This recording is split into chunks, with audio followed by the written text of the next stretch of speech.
আসসালামু আলাইকুম সম্মানিত ভিউয়ার্স, কেমন আছেন? আমি মোহাম্মদ জাকারিয়া, চিকিৎসক, মোটিভেশন স্পিকার। আপনাদের মাঝে স্বাস্থ্য বিষয়ে আলোচনা নিয়ে আসলাম। বন্ধুরা, বিভিন্ন সময় বিভিন্ন ধরনের আলোচনা নিয়ে এসে আজকেও স্বাস্থ্য বিষয়ে আলোচনা। বন্ধুরা, অনেকে কমেন্ট বক্সে কমেন্ট করেছে যে ইদানিং ডিম্বাশয়ে সিস্ট হচ্ছে, তো সিস্ট হলে কী করণীয় বা কী ধরনের সমস্যা হতে পারে। বন্ধুরা, এই ভিডিওটা প্রথম থেকে শুরু করে শেষ পর্যন্ত না টেনে অবশ্যই শুনবো। প্রথমে একটা লাইক দিব, সাবস্ক্রাইব করবো, নোটিফিকেশন অন করে পেজে ফলো দিব, তাহলে স্বাস্থ্য সম্পর্কে নোটিফিকেশন আপনাদের কাছে পৌঁছে যাবে।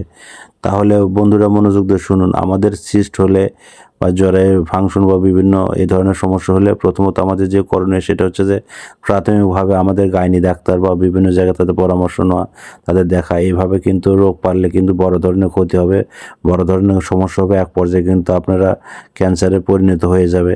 আর সিস্ট হলে আরও যেটা করণীয় সেটা হচ্ছে যে আপনারা যদি এই ধরনের অসুখ বা আরও যদি বড় কোনো পর্যায়ে চলে যায়, বা যদি আপনার শরীরের মধ্যে ঘুষঘুষানির জ্বর হয় বা কোনো কিছুতে ভালো লাগে না, মানে এলোমেলো জীবন, এলোমেলো আপনার শরীরটা চলতেছে, সেই ক্ষেত্রে সরাসরি আমার এই 100 বছরের প্রতিষ্ঠান আমার এখানে আপনারা যোগাযোগ করতে পারেন। এতক্ষণ মনোযোগ সহকারে দেখার জন্য আপনাদের সবাইকে থ্যাংক ইউ, সবাইকে ধন্যবাদ।